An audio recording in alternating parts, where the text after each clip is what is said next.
Fabien Marzelière, chez Tête Haute, quels sont les métiers que vous transmettez à vos salariés en parcours? Vous faites de la Alors, brasserie, mais alors c'est quoi les métiers de la brasserie? oui, c'est quoi les métiers de la brasserie? C'est vrai, parce qu'on ne va pas former demain des brasseurs et des brasseuses uniquement. Une entreprise d'insertion, une structure de l'insertion, son activité, elle est a priori censée répondre un peu aux besoins de main-d'œuvre d'un territoire.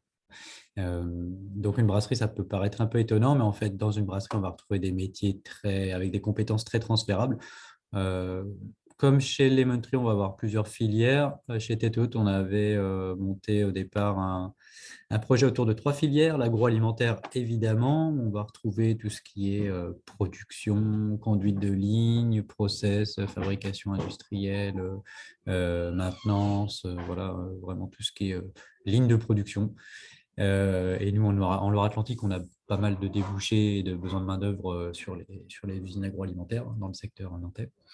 On va avoir une filière logistique également, qu'a très bien décrit Augustin, avec de la prépa de commande, des livraisons, avec des chauffeurs courte distance qui partent quotidiennement, de la relation client, etc. Et puis une filière agricole qu'on avait imaginé au départ comme un support pérenne d'accompagnement.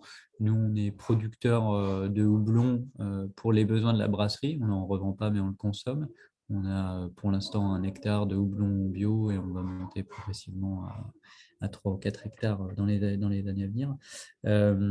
Il s'est avéré que ce support était plutôt une soupape pour les opérateurs qui étaient sur la logistique ou le conditionnement pour aller développer des compétences transférables vers des secteurs agricoles. On a pas mal de vignes et pas mal de besoins de main-d'œuvre autour de la vigne, du maraîchage, de l'agriculture.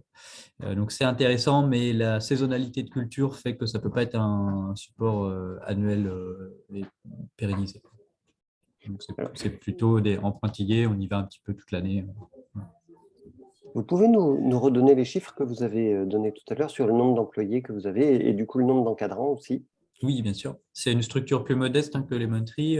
Tête Haute, aujourd'hui, c'est 24 salariés. On a 8 personnes en transition actuellement chez nous. On avait négocié sur les 3 premières années un démarrage progressif avec la dette, donc une entrée progressive de 3 premiers postes. Il fallait un peu montrer patte blanche sur un nouveau support, démontrer que le modèle économique fonctionne et que le projet social fonctionne avec cette activité-là. Aujourd'hui, c'est le cas, donc on est vraiment en train de passer sur un changement de modèle, de passer d'une petite structure, d'une TPE à une PME. Euh, sur cette question des effectifs, quand on cherche à créer de l'impact social, et je pense que ce qui est intéressant dans le débat d'aujourd'hui, c'est ça. Est-ce qu'on peut faire de l'IAE avec n'importe quelle activité? Il y a une question à se poser, c'est quand même à quel point mon activité est génératrice d'emploi. Chez Tête Haute, on avait des étoiles plein les yeux en démarrant, puis rapidement, on s'est rendu compte que le modèle industriel, enfin, le modèle de développement d'une brasserie nécessairement va s'automatiser, pour rester compétitif, on est dans un secteur très concurrentiel, donc plus on va faire des volumes, plus on va automatiser. On ne va pas forcément augmenter énormément le nombre de postes. On est déjà largement surstaffé par rapport à une brasserie de notre taille aujourd'hui. Donc, il y a un peu un facteur limitant sur le type d'activité. Il faut que ce soit particulièrement employeur. On a été obligé de se re-questionner et de se dire, OK, comment on va pouvoir contourner ça et quand même générer plus d'impact social, plus d'emplois, malgré ce constat-là. Du coup, on a travaillé ça à travers Entropia, un incubateur de changement d'échelle de l'ESSEC, pendant 1 an l'année dernière. Euh, Ça a donné lieu à une stratégie de développement différente. Peut-être qu'on approfondira ça tout à l'heure. Je ne vais pas chanter Ouais, le programme, ouais. mais voilà. En Et, tout cas, l'idée, c'est de trouver une stratégie génératrice d'emploi. parce que vous vous êtes fixé un objectif en création de poste ou pas? Ben, nous, on est des bons élèves. Il y avait un plan d'ambition pour l'IE, donc on avait très envie d'y aller. Puis on a toujours la pêche et l'envie de le faire. Après, c'est que ça se confronte à parfois des politiques qui peuvent être un peu on-off. Donc, il y a des grands plans d'ambition, puis d'un coup, ça s'arrête. Je sais pas, on fera le point tout à l'heure là-dessus aussi, mais là, il y a une circulaire FIE qui dit qu'il n'y a pas on va être sur un développement ISO des nombres de postes enfin, on va être conventionné sur la Mm. base du 2022 en 2023. Est-ce que c'est compatible avec le plan d'ambition qui a été lancé, etc. Plein de questions autour de ça. Bon, Mais nos ambitions restent fortes. Moi, je pousserais tête haute dans ce sens-là le plus possible, en tout cas pour essayer de trouver la façon la plus intelligente de générer de l'impact social. ouais. C'est le but. Venons-en plus en détail dans votre modèle économique au financement de l'insertion. Augustin Jacquelin, combien représente le coût de la formation et donc le coût de l'encadrement dans votre activité? Alors, c'est vrai que nous, on a une volonté dès le départ de mettre le paquet sur la partie formation. Et de se dire que ça doit représenter une partie importante du temps de travail, et puis que, et ça, les gens, dès le départ, quand on s'est lancé, nous l'ont bien dit, hein, si on veut faire correctement de l'insertion, déjà les premières années, c'est dur d'équilibrer, c'est-à-dire que les aides au poste couvrent les coûts de formation et d'accompagnement. Et puis surtout, on ne gagne pas d'argent avec ça. J'ai aussi croisé des structures qui faisaient de l'insertion avec probablement un peu moins de sincérité et qui du coup profitaient de l'aide au poste pour proposer des prix finalement plus bas. Et ça, c'est sûr que ce n'était pas du tout notre vision. Donc concrètement, nous, quand on s'est lancé parce que le fonds écosystème était derrière nous et avait la possibilité de soutenir en fait ce développement. Sur le temps long, donc là je dis ça fait plus de 6 ans qu'ils sont avec nous, on se parle de millions d'euros, hein. Donc c'est vrai que c'est très important. Néanmoins, il y a une volonté de pouvoir équilibrer, c'est-à-dire d'arriver à peu près à zéro entre l'argent qu'on engage donc, sur cette partie. Ça couvre beaucoup de choses, hein. Il y a la partie formation, il y a la partie donc, payer les formateurs, etc. Il y a la partie accompagnement. Quand on a un chargé d'accompagnement socio-pro à temps plein, bah, forcément, il faut pouvoir le rémunérer. C'est aussi des sujets liés à bah, tout le temps où on ne travaille pas, bah, c'est des temps moins productifs. Et puis quand on accueille des personnes qui ne sont pas opérationnelles tout de suite, qui ont besoin de se former, qui ont besoin de comprendre, bah, c'est pareil, il y a forcément une productivité moindre, donc ça couvre ces coûts-là. Donc, voilà, ça représente, on va dire, si on regarde purement les monnaies, ça représente 15% en fait D'accord. de son budget. Ce qui, vous aussi, dans un environnement concurrentiel, peut vous poser des difficultés si vous n'avez pas les financements suffisants pour financer l'encadrement. Il y a une question qui était posée dans le chat, ce qu'on fait par rapport, comment on se positionne, en tout cas par rapport aux géants du déchet. C'est sûr qu'on est sur un marché qui est concurrentiel, qui est globalement tenu par des très grosses structures, hein. Donc là, a été cité Veolia, Paprec, Suez. Donc effectivement, on ne se parle pas de PME, hein. Et néanmoins, c'est important pour nous de rester compétitif. Donc finalement, si je reprends les phases, il y a une partie qui a été tout ce lancement, l'ingénierie, le temps qu'on puisse aussi stabiliser le modèle, qu'on fasse grossir le modèle suffisamment pour asseoir en fait les coûts structurels bah, sur un nombre d'accompagnés plus important. Et ça a donc été financé à part par le dispositif avec écosystème.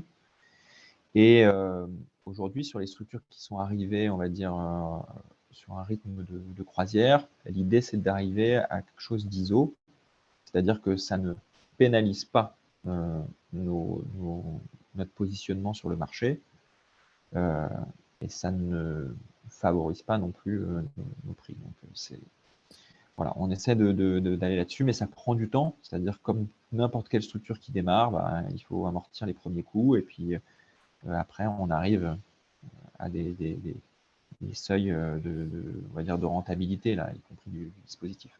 Alors, comment est-ce que vous construisez votre équilibre économique? Alors, donc, faut comprendre que Lemonade, c'est une partie de Lemon Tree, donc le programme d'insertion. Il est, on va dire, encapsulé dans une structure commerciale. Et donc, Lemon Tree vit très, très majoritairement de sa prestation de service. Donc, j'expliquais tout à l'heure, on a deux marchés. Et donc, on facture nos services. C'est de la location de matériel, c'est des prestations de collecte, c'est du traitement de matière. Et aujourd'hui, c'est ça qui nous fait vivre. Et donc, c'est un modèle économique relativement classique. Et il y a une taille minimale à avoir pour trouver le point d'équilibre, parce que vous êtes donc en phase de croissance, on va en reparler après. Mais voilà, est-ce qu'il y a des seuils sous lesquels, en fait, votre activité ne tient pas? Oui, clairement, ce que je disais, c'est qu'il faut pouvoir financer la partie ingénierie, accompagnement, encadrement. Et ça, encore une fois, il faut pouvoir l'amortir, entre guillemets, sur un nombre de bénéficiaires suffisant. Il y a d'autres éléments qui rentrent en ligne de compte dans la taille. C'est-à-dire que l'objectif d'une entreprise d'insertion, c'est de proposer derrière des emplois durables. Donc, de tout mettre en œuvre pour que les personnes qui viennent dans ce parcours, sur une durée qui, chez nous, a été très courte et a plutôt tendance à s'allonger. Disons qu'on fait des parcours par tranche de 4 mois et personne ne reste moins de 8 mois. Sauf s'ils décrochent un job comme ça, et évidemment, on les encourage à y aller. Mais ce que je veux dire, c'est qu'il faut pouvoir aussi proposer des sorties. Et quand vous voulez mobiliser sur un territoire des entreprises qui sont susceptibles de recruter vos salariés en fin de parcours, c'est beaucoup plus difficile si vous avez 1, 2, 3 profils à proposer pour pouvoir, du coup, convenir aux différents besoins. Donc, finalement, plus votre structure elle est grosse, plus vous allez créer des débouchés, avoir ces opportunités-là. Donc, est-ce qu'il y a une taille minimale? Nous, on a commencé, on avait 3 personnes dans le parcours. Mais c'est vrai qu'aujourd'hui, on attend un peu plus sur nos nouvelles antennes d'avoir finalement un nombre de salariés en insertion un peu plus important pour pouvoir amortir tous les différents coûts et puis pour pouvoir faire notre métier du mieux qu'on peut et surtout permettre Ça veut aux dire gens de quoi? sortir. 5 personnes, 10 personnes? Oui, c'est ça. À partir dès qu'il y a 5 personnes, ça marche. D'accord. Fabien Marzelière, comment s'équilibre votre modèle économique à vous et combien d'aides à l'emploi touchez-vous?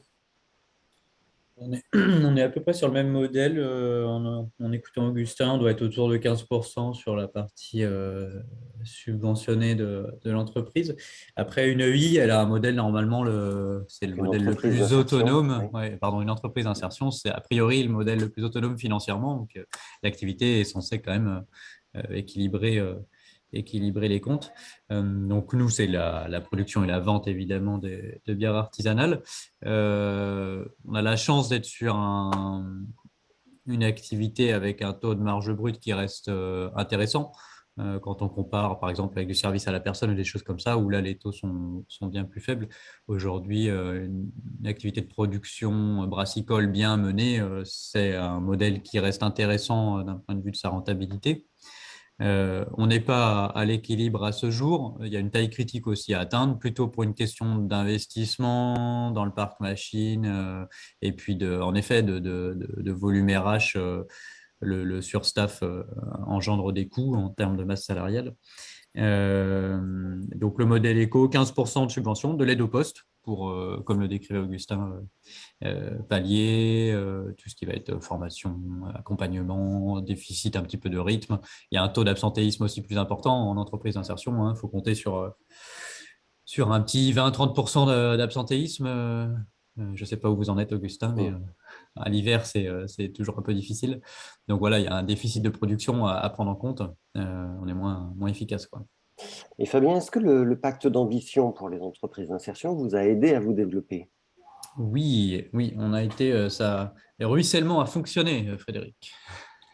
Mais c'est vrai, en tout cas à notre petite échelle au départ, ça a été vraiment un starter important parce qu'on est arrivé, on a eu la chance d'arriver, alors malheureusement dans un contexte un peu compliqué avec le Covid et d'ouvrir avec 2 années de fermeture des bars, etc.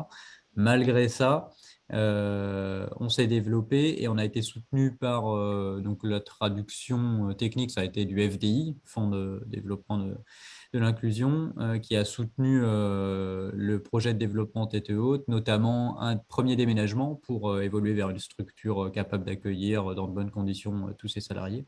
Et puis un deuxième financement sur une phase de développement du parc machine et de l'anticipation du changement d'échelle. Donc ça a été voilà, assez Globalement, structurant. vous avez le droit de donner les chiffres, globalement, Ouais, combien ouais, ça vous a apporté? sur une structure comme la nôtre, on a eu une première subvention de lancement.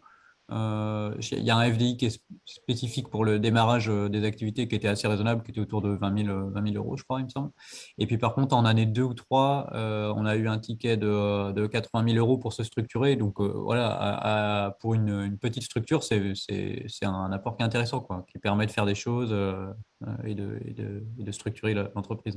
Augustin, de votre côté, c'est la même chose, le pacte d'ambition, il vous a aidé aussi dans votre développement?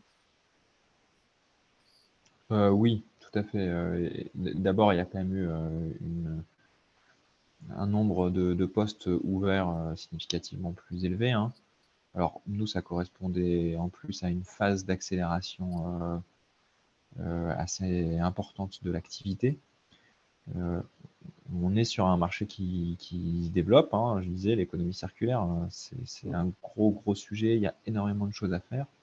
Donc, Lemon Tree, ça fait à peu près, on va dire, entre 40 et 50% de croissance par an.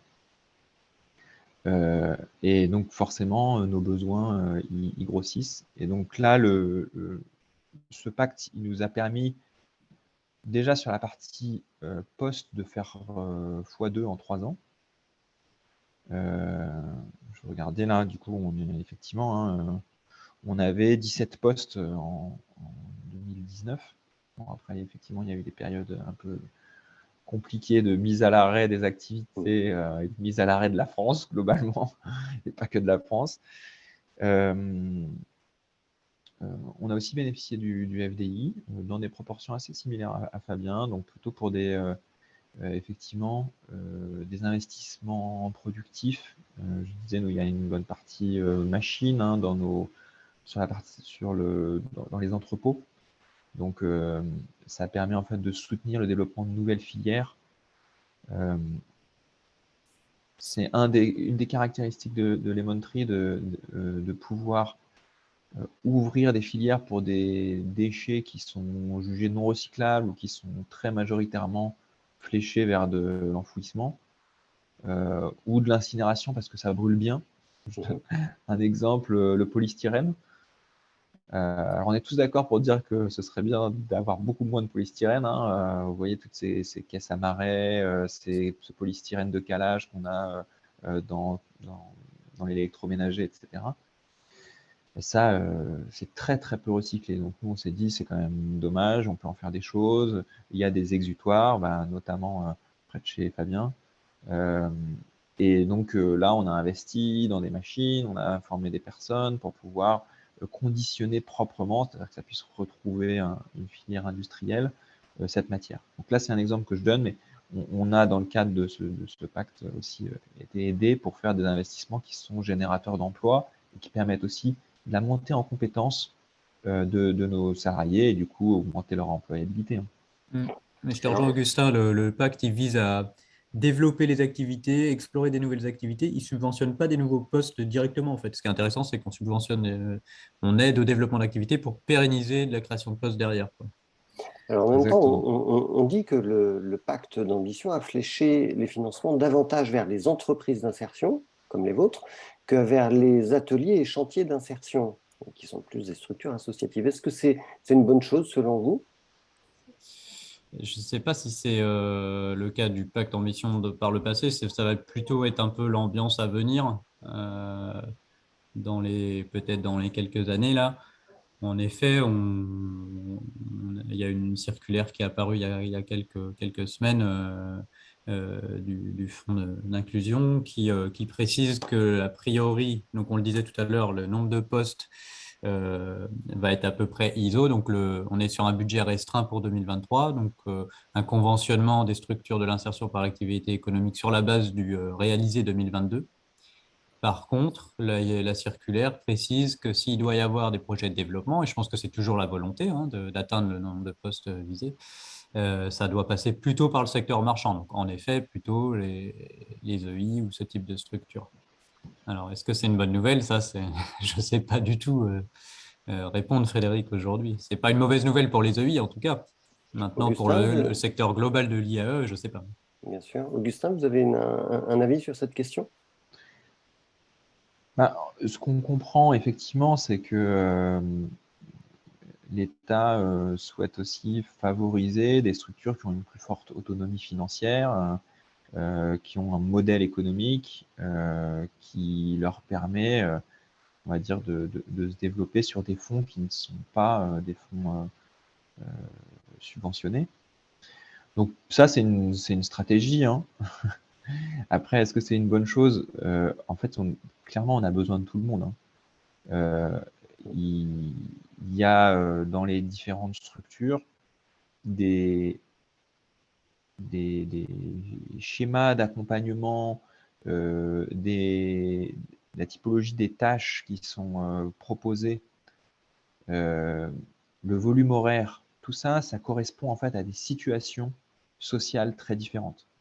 Quand vous êtes à Paris, il existe même un dispositif premières heures, donc c'est quelques heures pour des personnes qui sont à la rue. Chez Emmaüs Défi notamment, oui.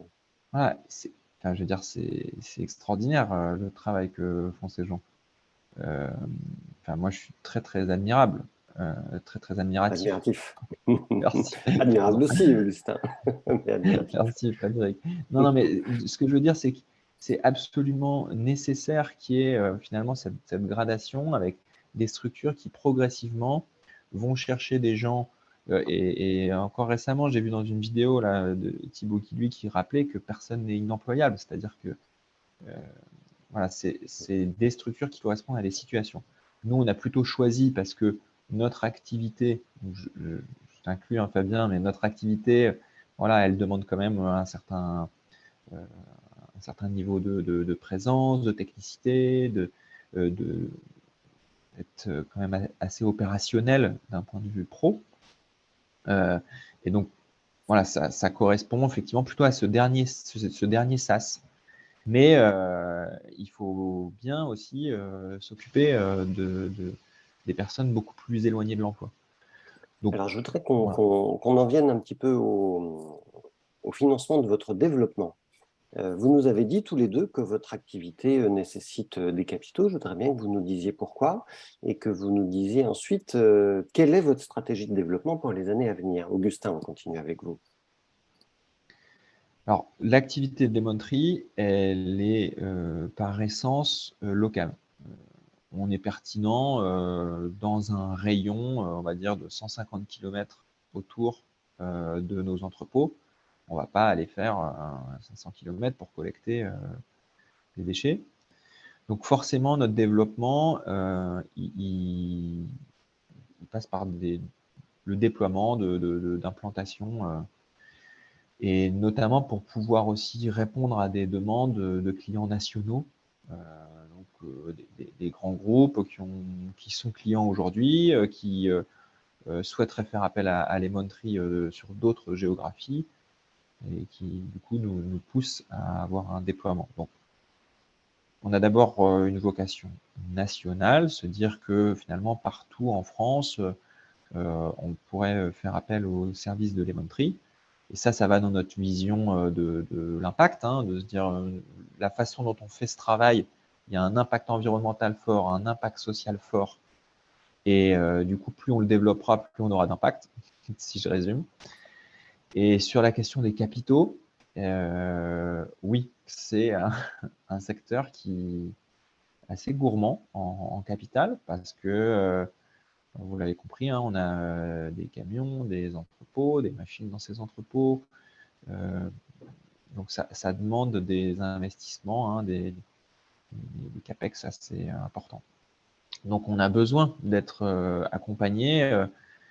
On dit même parfois dans notre secteur que pour faire 1 euro de chiffre d'affaires, il faut investir 1 euro. Donc on est assez loin des standards qu'on a dans la tech ou dans les activités plus digitales.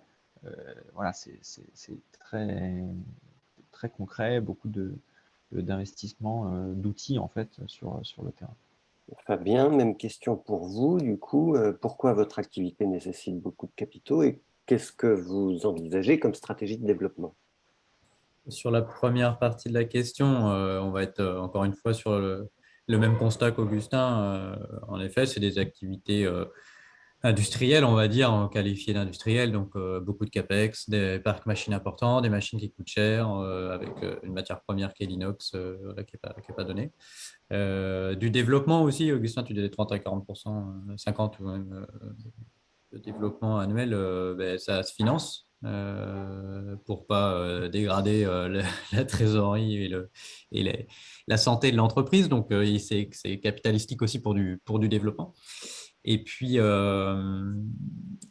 donc, quelle stratégie tout à l'heure, je n'ai pas répondu entièrement à ta question. Tu disais qu'est-ce que vous visez comme impact social.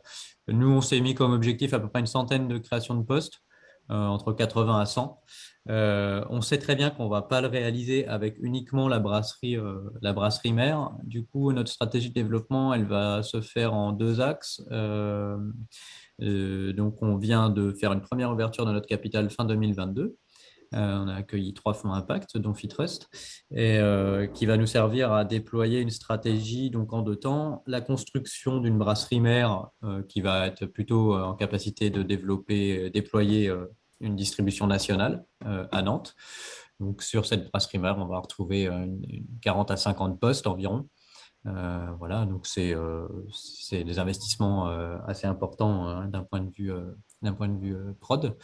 Et puis, deuxième stratégie, l'ouverture de filiales à travers des activités de restauration.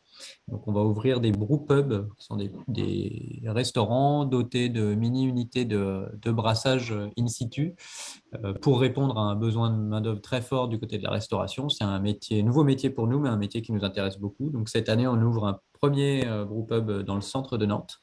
Donc là, c'est en cours de réalisation. Il va ouvrir sur plutôt la fin d'année 2023. Et ces brewpubs génèrent en moyenne 15 à 16 postes in situ. Donc voilà, l'idée ensuite, ça va être de déployer et de soutenir le développement de tête haute avec des succursales plus petites dans les différentes métropoles de France.